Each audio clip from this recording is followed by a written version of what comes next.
메시지 이번의 제목은 시대 이상을 가진 시대 사역자를 긴밀히 따름으로써 시대의 사역 안으로 들어가는 중요한 내 여정, 이렇게 했습니다. 여기 보면 이제 시대 이상이 나오고 시대의 사역자가 나오고 시대의 사역 안으로 들어가는 여정이 나옵니다. 여기 이제 시대 이상을 가진 시대의 사역자는 이 메시지 2번에서 다루는 것은 엘리야죠. 그리고 긴밀히 따름으로써 시대의 사역 안으로 들어가는 중요한 내 여정을 같이 겪은 사람은 엘리사죠. 이름도 비슷해요. 엘리야, 엘리사. 그런데 여기 시대 이상에 대해서 얘기할 때 메시지 2번을 전하신 그 에드막 형제님이 그 시대 이상이라는 책을 꼭 보고 기도하는 명으로 읽으라 그랬어요. 바로 이 책입니다. 이 책, 시대 이상.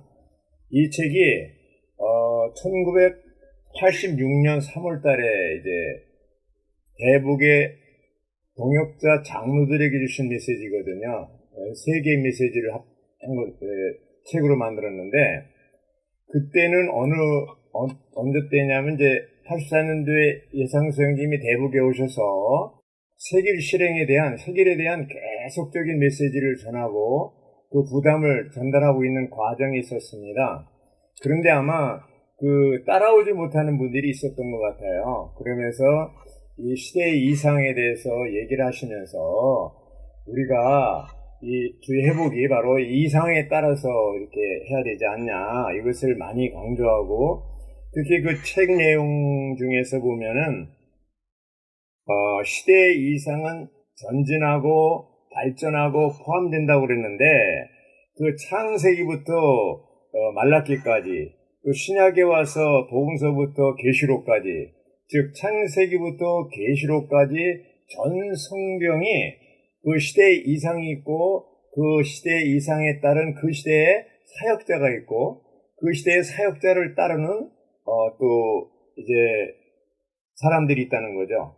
그래서 이 얘기를 하면서 창세기에 보면은 그 아담과 아벨, 에노스, 에녹, 노아, 아브라함, 이삭, 야곱, 요셉 9명의 이러한 그 인물들을 소개하면서 그 이 9명, 이제 시간이 없기 때문에 설명을 않겠습니다. 이러한 그 쭉 얘기를 그 책에 얘기하고 있습니다. 그러면서 잠언 29장 18절에 보면요, 이상이 없으면 뭐라 그랬어요?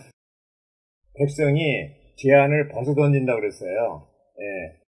개혁성경에는 이제 망령되게 행한다고 그랬는데, 이상이 없으면, 다른 이상이 없으면 제한을 받지 않고 제한을 벗어버린다는 거예요. 그래서 이상이 굉장히 중요한 겁니다. 그래서 이상이 같아야 이 회복의 길을 갈 수 있다, 이런 얘기입니다. 그러면서 이제 출애굽기에 보면 모세가 나오죠. 출애굽기에 모세는 뭡니까? 하나님에게 설교도를 받았는데 뭐냐면 성막에 대한 설교도를 받고 그대로 다 실행했죠. 순종했죠. 그래서 출애굽기 40장에 보면 성막이 건축될 때 하나님의 영광이 충만했다고 그랬어요. 그리고 이제 또 계속 나와서 출애굽기 나오고 레위기 쭉쭉쭉 나와서 이제 말라기까지 가는데, 사무엘서 보면은 이제 사무엘이 나오잖아요. 사무엘은 뭡니까? 나신으로서 제사장을 대신하고 사사들 시대를 끝내고 왕국 시대를 가져왔잖아요, 사무엘이. 그리고 이제 또 열왕기상하 이렇게 보면 오늘 메시지는 주로 열왕기상 18장과 19장, 열왕기하 2장을 다루고 있습니다. 여기 보면 이제 다윗과 솔로몬이 나오는데, 다윗과 솔로몬은 뭐예요? 성전 건축을 하잖아요. 그래서 이 열왕기상하가 성전 건축으로부터 시작해서 마지막에 25장, 열왕기하 25장에 가서는 이제 포로로 잡혀가는, 성전이 다 회파되고 포로로 잡혀가는 이런 쇠퇴하는 장면을 보여주고 있습니다. 오늘 메시지 개요를 보면요, 로마자 1번은 엘리야의 사역이 나오고요, 로마자 2번은 엘리야의 간절한 기도가 나오고요, 로마자 3번은 엘리사가 엘리야를 긴밀히 따르는 것이 나와요. 그리고 그 긴밀히 따르는 것에 네 정거장이 나오잖아요. 네 정거장이 나오고, 그 다음에 로마자 4번은 현 시대에 이기는 이들의 어떻게 할 것인가에 대해서 얘기하는데, 특히 이제 로마자 3번이 그 에드마 형제님이 다른 때는 로마자 1번, 2번 했는데 메시지 2번은 다짜고짜로 3번으로 들어가더라고요. 그만큼 로마자 3번이 중요하다는 얘기예요. 거기 네 정거장이 나오잖아요. 네 여정이라고 그러는데 길갈, 베델, 여리고, 요단강 이렇게 나오는데 이것을 이제 자세히 설명하고 오늘 이제 이조의 자매님들도 얘기했기 때문에 이거를 이제 미리 요약해서 하면은 뭐냐 하면 길갈은 육체 처리하는 거예요. 베델은 뭐야? 세상 처리하는 거예요. 여리고는 뭐야? 사탄 처리하는 거예요. 요단강은 뭐예요? 죽음을 처리하는 거예요. 특히 요단강을 이제 건너는 이런 과정에서 그 엘리야가 여기 이제 말씀에 2주 6일자 보면 엘리야가 이제 엘리사와 함께 있을 때 엘리야가 자신의 겉옷을 벗어 만 다음 그것으로 강물을 치자 물이 양쪽으로 갈라지고 두 사람은 마른 땅을 밟고 건너갔다 이렇게 했어요. 겉옷은 뭐예요? 성령의 능력을 얘기한다고 그랬어요. 그리고 14절 열왕기하 14장 2장 14절에 보면 엘리사도 똑같이 이제 엘리야가 병거 타고 올라간 다음에 이 떨어진 옷을 가지고 강물을 치자 물이 또 양쪽으로 갈라졌어요. 그래서 엘리사도 건너갔어요. 성령의 능력이죠. 이 요단강 죽음을 이길 수 있는 것은 바로 부활 능력, 부활 생명만이 가능하다. 이렇게 말씀드릴 수가 있겠습니다.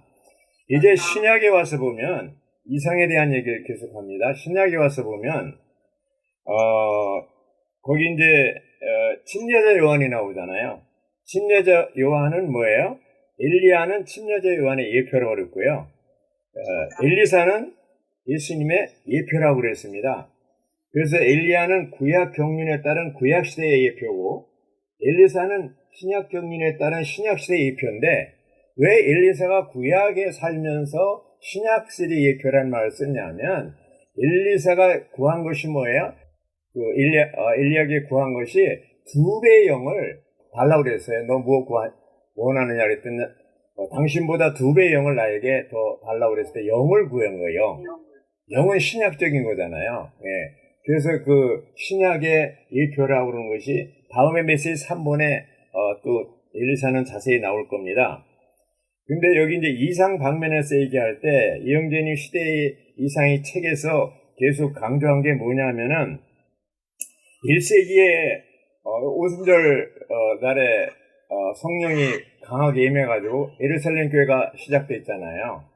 근데 1세기 말쯤에서 이미 교회 안에 이단이 들어오고 변질이 되기 시작하고 특히 이제 4세기부터 6세기 사이에 버가모 교회 시대인데 버가모 교회는 세상과 결혼하는 교회라는 뜻이잖아요. 버가모가 두아디라는 개혁하는 교회를 얘기하고 그 결혼한 교회인데 결국 이 버가모의 이제 그 약 4세기부터 6세기까지 격렬한 싸움이 벌어집니다. 그게 뭐냐 하면 콘스탄틴이 4세기 초에 363년에 기독교 자유를 선포하잖아요.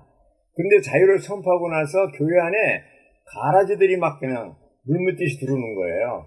그러니까 이제 그 우상이 들어오고 여러 가지 이상한 것들이 막 들어와가지고 혼합돼가지고 변질돼서 그때 이미 버가모 교회 뭐예요? 니골라당의 가르침과 발람의 교훈이 이미 들어와 있는 거예요. 그리고 두아디라 할 때는 이세벨의 가르침이 또 들어오고. 자, 니골라당의 발람의 교훈이라는 것은 머리를 그리스도를 대체하는 거잖아요. 또 니골라당의 교훈은 몸의 기능을 파괴하는 거잖아요. 그래서 결국 교회는 6세기 말부터 1000년 동안 천주교의 포로가 됩니다. 그래서 16세기 와서 1517년에 루터가 종교개혁할 때 머리를 회복합니다. 루터는 뭐라 그랬어요? 교황이 머리가 아니고 그리스도가 머리다. 이걸 아주 강력하게 주장한 거예요. 그 당시 그거를 주장한다면서 목숨 내걸고 하는 거죠. 네, 마치 이 엘리야가 목숨 내걸고 하듯이, 그래서 이제, 이 루터가 종교개혁할 때, 그러한 교황이 머리가 아니고 그리스도가 머리라는 것을 얘기를 하고, 그 다음에 이제 교기로로 성경을 번역을 했죠. 그전에 이제 그 사제들, 신부들만 라틴어로 된 성경을 봤기 때문에 일반 소위 평신도들은 성경을 못 보게 했습니다. 근데 루터가 성경을 번역하면서 모든 사람이 성경을 볼 수 있게 된 것이죠. 그래서 루터는 머리를 회복했고, 그 다음에 이제 16세기, 17세기는 뭐예요? 속생명화 나오죠. 17세기는 뭐예요? 신셀돌프, 그런 모라비안 형제들이 해서 초기 교회 생활을 회복하잖아요. 19세기는 뭐예요? 또 교회가, 영국에서 형제교회가 생겨가지고, 이제는 이들은 뭐예요? 니골라당을 가르침을 배격하고, 또 발람의 가르침을 다 배제했잖아요. 받아들이지 않았잖아요. 그래서 머리도 회복하고 몸을 회복한 게 바로 19세기의 형제입니다. 그 다음에 20세기 들어와서는 뭐예요? 중국 땅에 오츠만리를 일으켜서 그가 뭐예요? 바로 몸의 기능을 회복하기 시작하는 것이죠. 이어서 또 위트니스로 함께 일어났죠.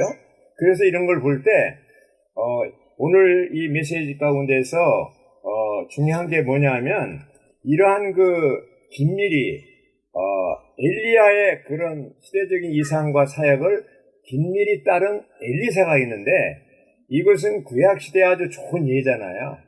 여기 이제 로마자 1번, 2번, 3번 다 이러한 엘리야에 대한 그런 얘기가 나오는데 엘리사는 어떤 사람이에요? 바로 엘리야의 시대적인 이상을 가지고 시대적인 사역을 하고 있는 엘리야의 사역을 긴밀히 따른 사람이 누구예요? 바로 엘리사예요.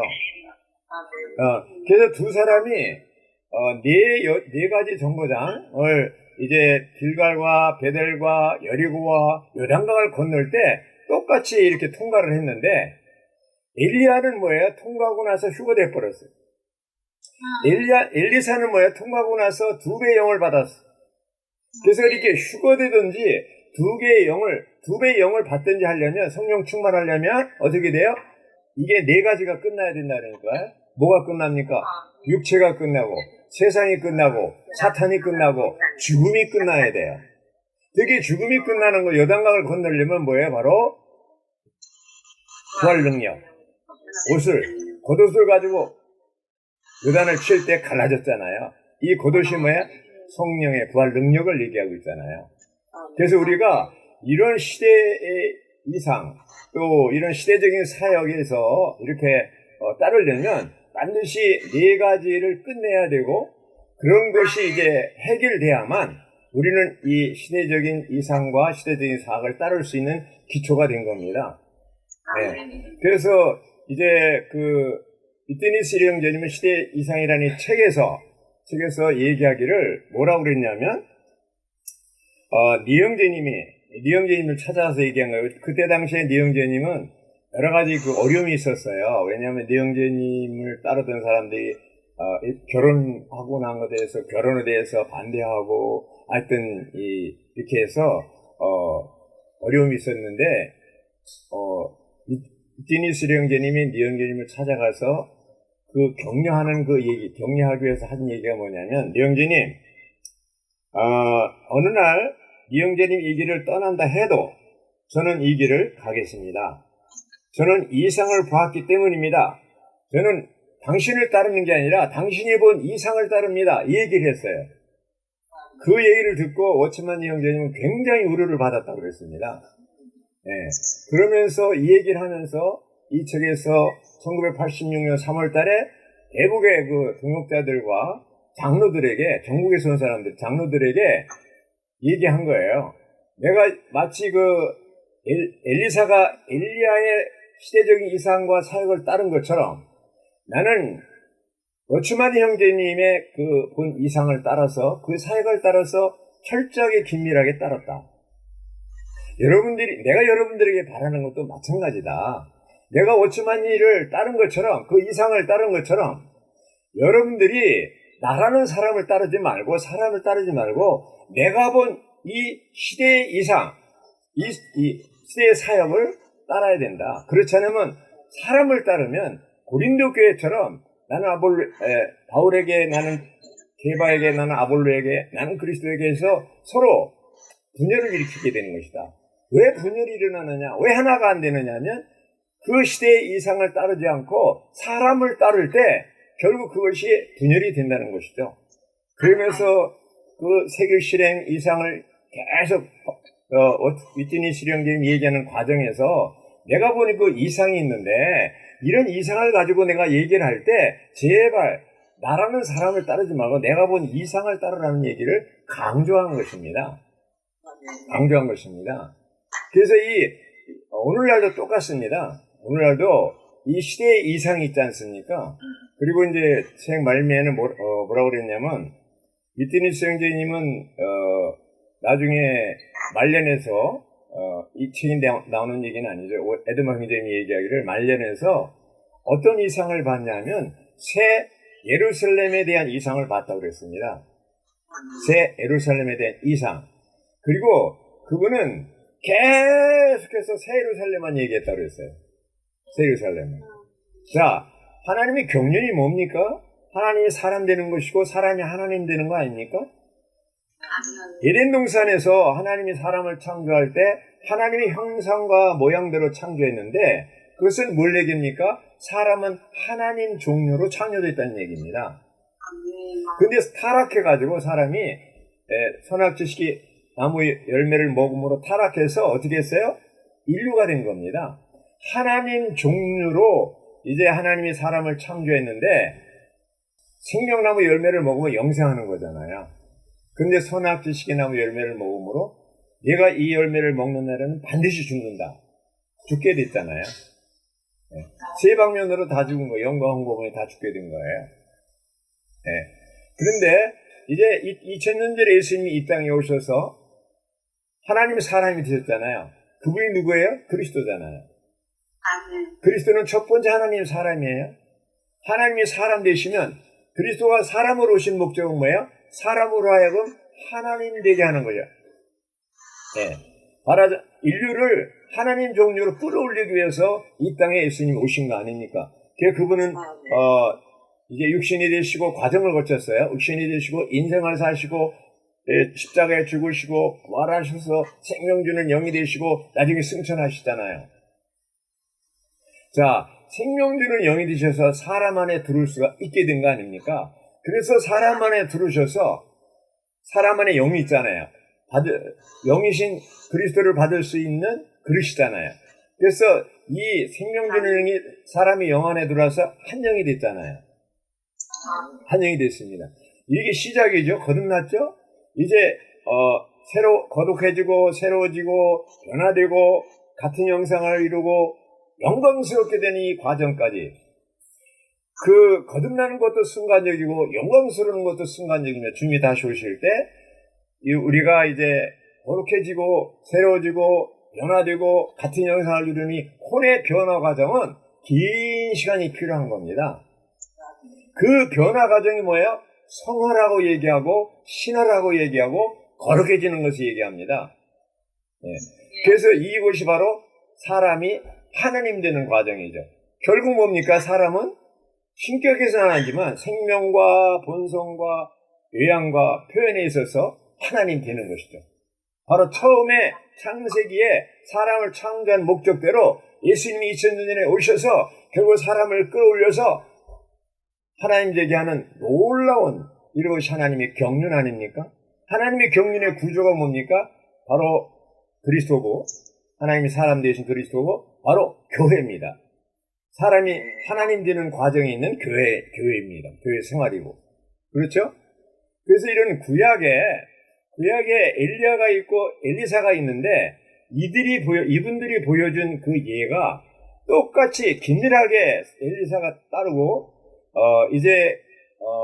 엘리야는 구약의 경륜에 따른 구약 시대의 예표고 엘리사는 신약 경륜에 따른 신약 시대의 예표로서 긴밀하게 따라서 결국 어떻게 됩니까? 동역을 해가지고 이 시대를 그 시대에 어떤 주님의 뜻을 이루잖아요. 이제 신약에 와서 이러한 모든 교회가 타락하고 타락해서 머리가 이제 니골라당의 가르침, 알람의 가르침, 이세벨의 가르침 이런 것으로 인해서 완전히 천주교는 이제 혼합되고 천년 동안 교회가 포로돼서 루터가 종교개혁한 이후에 계속해서 이제 회복이 되잖아요. 오늘날 우리는 21세기에 중국에서 5천만이 윗대니스가 있었다면 우리는 21세기에 오늘날 이러한 주의 회복의 마지막 단계에 와 있고 긴밀하게 사역을 따라야 되는 입장에 와 있는 겁니다. 근데 우리가 이상이 없다면 이 사역을 따를 수가 없어요.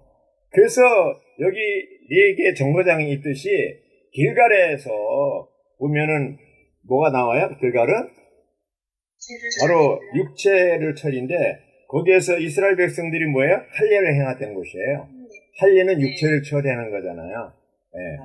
또 구약 창세기 보면 아브라함이 이제 99세 때 할례를 행하잖아요. 왜냐하면 이스마엘 때문에 13년 동안 하나님과 아브라함 사이에 교통이 끊어졌죠. 그래서 13년 만에 다시 회복돼서 이삭을 주려고 하는 마당에서 할례를 행하라고 해서 할례를 행하잖아요. 그것이 육체를 끝내는 거잖아요. 하나님은 육체를 무지무지하게 미워요. 노아 시대에 창세기 6장에 보면 그들이 다 육체를 떠나고 육체가 되고 영을 떠났기 때문에 이제 더 이상 하나님이 어떻게 할 수가 없는 거예요. 그래서 뭐예요? 노아에게 이제 물로 심판하겠다. 왜? 육체가 됐기 때문에. 이 마지막 때에 예수님이 뭐라고 그랬어요? 2000년 전에 인자가 사람의 아들이 다시 올 때 어떤 현상이 일어나느냐? 노아 때처럼 롯의 때처럼 먹고 마시고 사고 팔고 장가가고 시집가고 이렇게 이제 집을 짓고 심고 이거 하는데 그 멸망하는 순간까지 노아 시대에 몰랐고 롯의 유황불에 심판받을 때도 몰랐던 것처럼 사람의 아들이 다시 와서 올 때에도 사람들은 여전히 먹고 마시고 사고 팔고 시집가고 장가가고 그렇죠? 심고 이걸 한다는 거예요. 멸망하는 그날까지. 자, 이런 시점에서 우리가 할 일이 뭡니까? 여기 로마서 이제 4번을 보면요. 로마서가 아니라 로마서 4번을 보면 현 시대는 이기는 이들의 시대임 그랬습니다. 그래서 우리는 현 시대의 사역을 긴밀히 따라야 된다고 그랬어요. 로마서 4번이. 현 시대의 사역이 뭡니까? 시대 이상이 뭡니까? 이 시대에? 바로 그리스도의 몸을 건축하고 새 예루살렘으로 완결되는 거 아닙니까? 요즘에는 결정 연구할 때마다 또 오늘의 양식마다 항상 빠지지 않는 게 새 예루살렘입니다. 어떤 메시지도 결국 새 예루살렘으로 끝납니다. 그럼 우리는 뭡니까? 새 예루살렘에 대한 이상이 분명해야 돼요.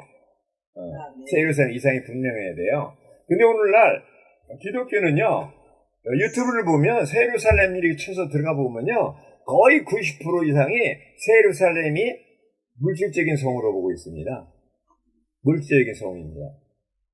정말 우리가 이런 주 회복 안에서 있으면서 새 예루살렘에 대한 이상을 받잖아요. 어떤 이상입니까?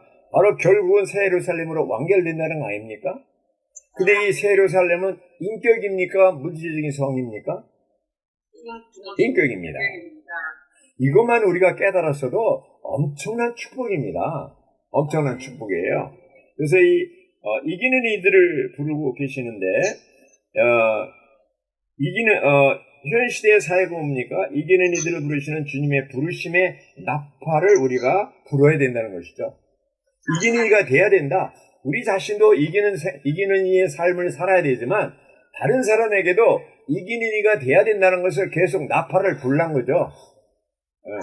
그리고 또 영혼의 이상을 보고 영혼의 삶을 살며 영혼의 일을 하는 사람들이 돼야 된다는 거예요. 영혼이라는 게 뭡니까? 새 예루살렘이잖아요. 영생, 영혼이잖아요. 새 예루살렘의 이상을 보고 새 예루살렘의 삶을 살며 새 예루살렘에 일을 하는 사람들이 돼야 된다는 거예요. 그래서 새 예루살렘에 들어가는 유일한 길은 뭐예요? 새 예루살렘이 되는 것이다. 할렐루야. 들어가는 게 아닙니다. 우리가 새 예루살렘이 되는 겁니다. 할렐루야. 그래서 우리는 이기는 이들은 그리스도의 몸의 실제를 건축하고, 이기는 이들은 뭐야? 그리스도의 신부를 준비하며, 이기는 이들은 뭡니까? 그리스도의 왕국을 출현을 가져오는 사람들이 되어야 됩니다. 할렐루야. 네. 그리고 이 마지막 날들에 하나님의 궁극적인 필요를 채우는 활력화된 이들이 되어야 됩니다. 살아있는 사람들. 그래서 이 이기는 이들의 특징이 뭡니까? 미지근한 게 아니에요. 미지근한 사람은 결코 이기는 이들이 아니에요. 살아있는 사람들이 돼요. 살아있는 사람이. 아니, 제가 이제 교통할 때, 이기는 이들은요, 살아있는 사람들이 돼야 됩니다. 이런 식으로 얘기를 하면, 저게 뭐가 살아있는 거냐? 미지근하고, 죽는 소리 하네, 지금. 네. 그게 아니는 거예요. 제가 이렇게 나이가 많아도 내 안에 있는 놀라운 부활의 능력, 부활의 생명으로 말미암아 이기는 이로서의 삶을 살 뿐만 아니라 집회하고 신원하고 이런 간증해도 어떻게 돼요? 살아있는 지체로서 선포해야 되는 거예요. 이런 살아있는 지체를 원하는 거예요. 자, 이제 다시 영상 11개로 돌아가겠습니다. 자, 왕상 18장에 보면요, 17절에 아합은 엘리야를 보자 그에게 말하였다. 그대가 바로 이스라엘을 괴롭히는 이 아니요. 그러니까 엘리야가 뭐라 그랬어요? 내가 이스라엘을 괴롭힌 것이 아니라. 18절, 왕과 왕의 아버지의 집안이 그렇게 하였습니다. 왕은 여호와의 계명을 저버리고 바알을 따랐습니다. 이렇게 얘기한 거예요. 그래서 이제 전가를 보내요. 엘리야가 아합에게 얘기하면 전가를 보내 온 이스라엘을 갈멜산에 있는 나에게를 모아주시고, 아울러 이세벨의 상에서 먹는 바알의 신원자 450명, 아세라의 신원자 400명도 모아주십시오. 그러자 아합이 말을 잘 들어요. 온 이스라엘 자손에게 전가를 보내어 신원자들을 갈멜산으로 모이겠다. 엘리야가 온 백성에게 가까이 나아가 말하였다. 여러분, 언제까지 두 의견 사이에서 우왕좌왕할 것입니까? 여호와께서 하나님이시라면 그분을 따르십시오. 그러나 바알이 하나님이라면 그를 따르십시오. 백성은 엘리야에게 한마디도 대답하지 않았다고 했어요. 자, 36절, 소제물을 바치는 때가 되자 신원자 엘리야가 가까이 나와 말하였다. 오 여호와 곧 아브라함과 이삭과 이스라엘 하나님, 주님께서 이스라엘 가운데 하나님이신 것과 제가 주님의 종이라는 것과 제가 주님의 말씀대로 이 모든 일을 하였다는 것을 오늘 저들에게 알게 하여 주십시오. 18장 37절 뭐라 그랬습니까?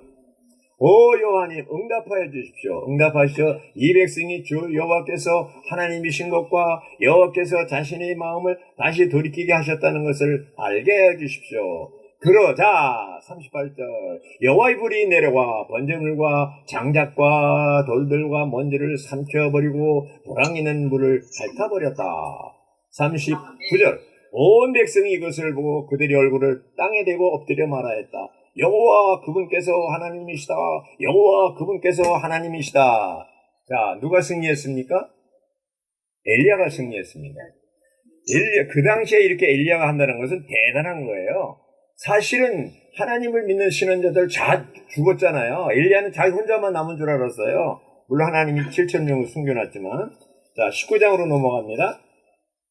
1절, 아합은 이세벨에게 엘리야가 한 모든 일과 그가 모든 신원자들을 어떻게 칼로 죽였는지를 말해줘. 아이고, 참, 아합은 이게 또 이 공처가요, 공처.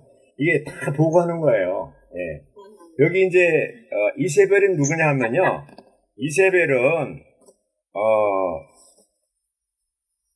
어떤 사람이냐 하면 두로와 시돈의 제사장이요 왕인 엣바알의 딸이에요.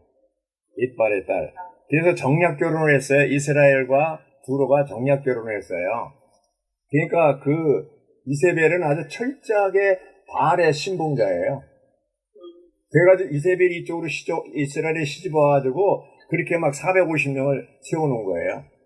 자, 이제 이제 다 죽였어요. 또 하나님의 신원자들 죽이고 이제 엘리야가 지금 이제 아주 용감하게 나서서 싸우는 겁니다. 예. 그랬는데 이제 이세벨이 어떻게 해서 엘리야를 죽인다 그러니까 3절에 엘리야가 두려워서 자신의 목숨을 지키려고 도망했어. 예, 도망했습니다. 어디로 갔습니까? 이제 결국 호렙산으로 갔습니다. 예, 호렙산에 둥그레 갇혀 있는데 여기 19장 9절에 보면요. 거기서 동굴에 들어가 거기서 묵었는데 그때 여호와의 말씀이 엘리야에게 임하였다. 여호와께서 엘리야에게 말씀하셨다. 엘리야야 여기서 무엇을 하고 있냐. 동굴 안에 있을 때요. 그리고 13절에 가면 엘리야에게 또 말씀했어요. 엘리야야 여기서 무엇을 하고 있느냐. 동굴 밖으로 나왔을 때요. 두 번 얘기한 거예요. 그러니까 똑같이 이제 결국 이제 나를 죽이려고 하기 때문에 와서 이제 혼자만 남았는데 그들이 제 목숨을 노리기 위해서 이렇게 도망 나왔다 얘기했습니다. 근데 그 얘기를 듣고 하나님께서 엘리야에게 사명을 주는데 너는 님시 아들 예후에게 기름을 부어 이스라엘을 다스리는 왕으로 삼고 아벨 무홀라 사람 사바세 아들 엘리사에게 기름을 부어 너를 대신할 신원자로 삼아야 된다. 예. 그러니까 하사엘을 시리아 왕으로 삼고 예후를 이스라엘 왕으로 삼고 엘리사를 너의 후계자로 삼으라는 거예요. 네, 그렇게 하고 이제 사명을 주었습니다. 이제 그렇게 했습니다.